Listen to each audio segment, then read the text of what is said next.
अब हम लोगों को मालूम करना है कि डिस्प्लेसमेंट ऑफ द इमर्जेंट रे, ये इंसिडेंट रे है और ये इमर्जेंट रे है।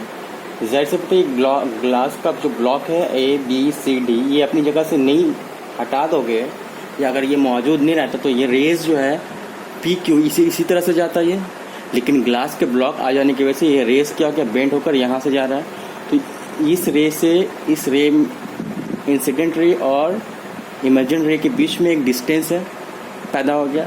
इसी को बोलते हैं डिस्प्लेसमेंट ऑफ इमर्जेंट रे, यानी अपने रास्ता से ये कितना डिस्प्लेस हो गया है या शिफ्ट हो गया। इस शिफ्ट का वैल्यू परपेंडिकुलर डिस्टेंस क्या होगा, RX। ये RX जो है यानी रे जो है अपनी जगह से शिफ्ट कर गया है। जाना चाहिए था इसको ऐसे, लेकिन जा रहा है अब इस तरह से। तो ये RX हम लोग मालूम करेंगे कि इमर्जेंट रे अपनी जगह से कितना डिस्प्लेस हुआ है या कितना शिफ्ट हुआ है। कैसे मालूम करेंगे, देखो हम लोग ये ट्रायंगल लेंगे QRX। QRX एक रेक्टेंगल ट्रायंगल है जहाँ पे ये 90 डिग्री बन रहा है और इस एंगल को हम लोग पकड़ लेते हैं थीटा। इस एंगल को पकड़ लेते हैं थीटा।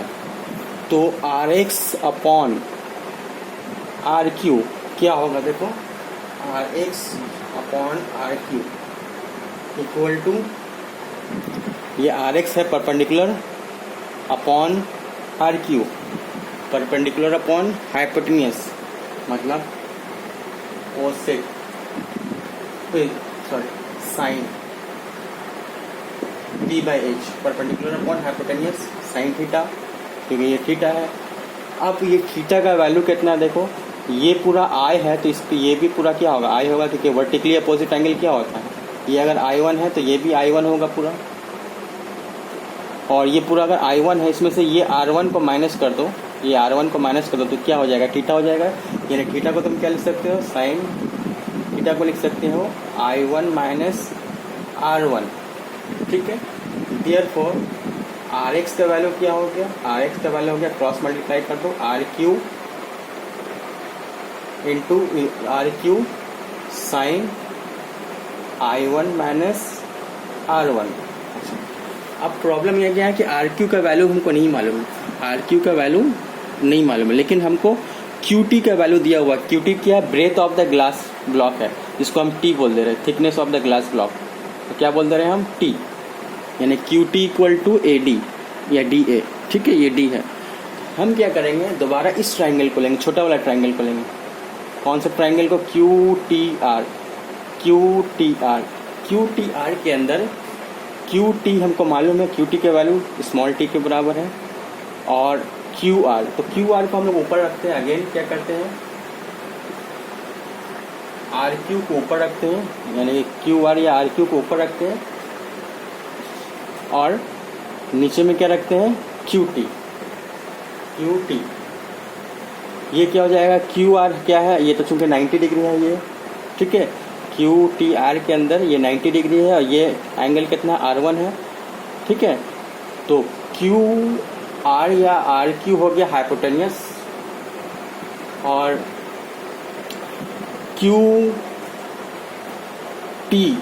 QT हो गया बेस। हाइपोटेन्यूस अपॉन बेस क्या हो जाएगा, ठीक है, बेस अपॉन हाइपोटेन्यूस होता है कॉस, तो हाइपोटेन्यूस अपॉन बेस हो जाएगा सेक थीटा का मतलब R1, यानी इसको कॉस भी कर सकते हैं 1 अपॉन कॉस R1, ठीक है। देयरफॉर सिर्फ RQ का वैल्यू क्या हो जाएगा, RQ का वैल्यू हो जाएगा, क्रॉस मल्टीप्लाई कर दो, QT अपॉन कॉस R1, और QT का वैल्यू को हम क्या पकड़ ले, स्मॉल t, यानी thickness of the glass, T by cos R1।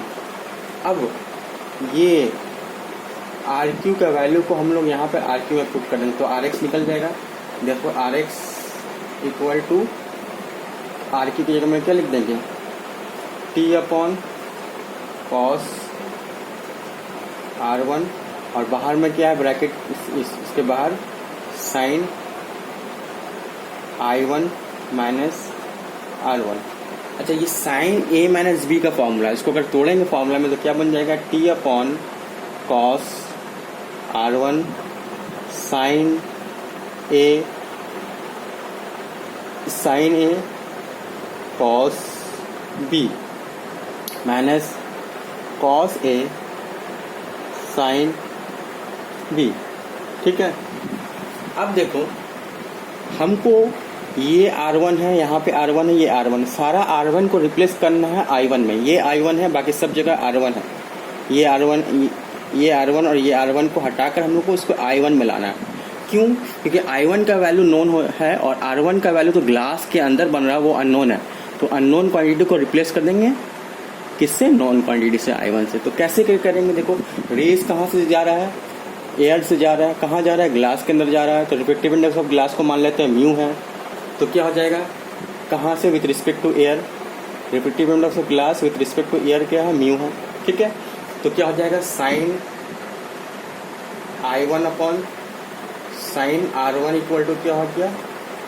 Mu, यानी refractive index of glass with respect to air, या सिर्फ म्यू हम बोलेंगे इसको। ठीक है, तो सिर्फ R1 का वैल्यू क्या हो जाएगा? देयरफॉर सिर्फ साइन R1 का वैल्यू क्या हो जाएगा? Mu by sine I1 by mu.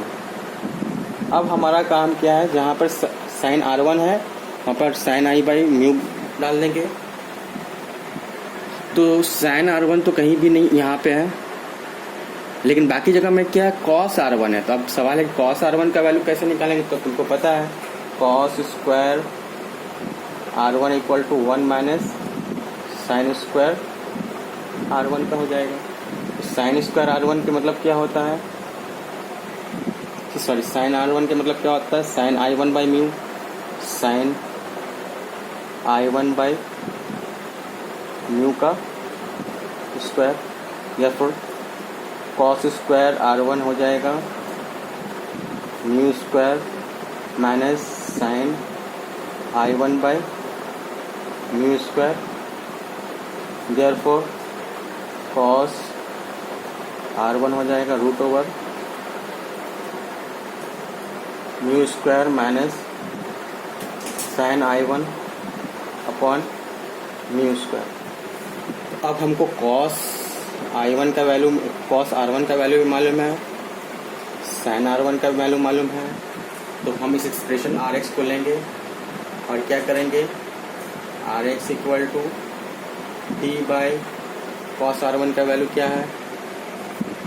अच्छा, इतना वैल्यू पुट करने से पहले एक काम करो, तुम इसको इसके नीचे अंदर लेते हो तो ऐसे ही कट जाएगा। Sine I1 cos R1 upon cos R1 minus cos I1 sine R1 upon cos R1। ये तो ऐसे कट गया। तो Rx इक्वल टू क्या हो गया? T sine I1 minus cos I1 sine R1 upon cos R1। अब हमारा काम क्या है? साइन I1 को वैसे रहने देंगे, कॉस I1 की जगह में ये पुट कर देंगे, और कॉस R1 की जगह में ये पुट कर देंगे और साइन R1 की जगह में ये पुट कर देंगे। ठीक है, ऊपर से मिटा दें।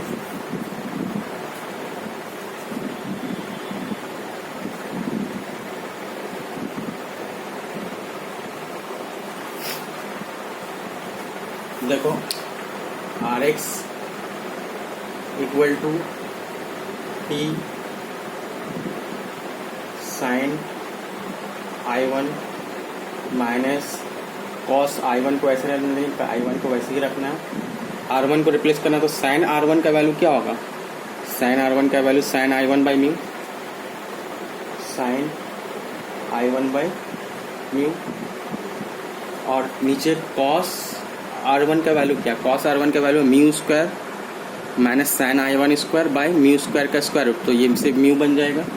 इसको अगर लिखेंगे 1 upon root over mu square minus sine I1 का square upon mu square.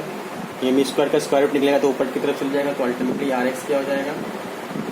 T sine I1 minus cos I1 sine I1 by mu into ये ऊपर चल जाएगा तो mu upon root over mu square minus sine I1 का square. ये और ये म्यू कट गया तो फॉर्मूला क्या हो गया, displacement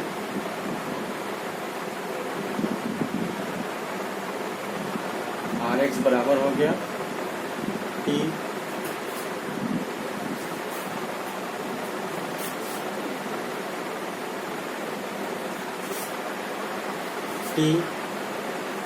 sign I1 minus cos I1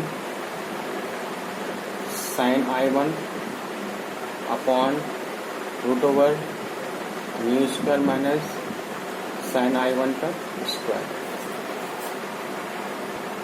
देखो उस पर एक प्रॉब्लम बनाकर दिखाते हैं। अच्छा उससे पहले देखो कि जब यहाँ से साइन I1 को बाहर ले लेंगे तो ये फॉर्मूला इस तरह से भी सजा कर लिख सकते हैं, T sine I1 under bracket 1 minus cos I1 upon root over mu minus sine I1 का square, mu square minus sine I1 का स्क्वायर। अच्छा इससे क्वेश्चन कुछ इस तरह से आता है न्यूमेरिकल।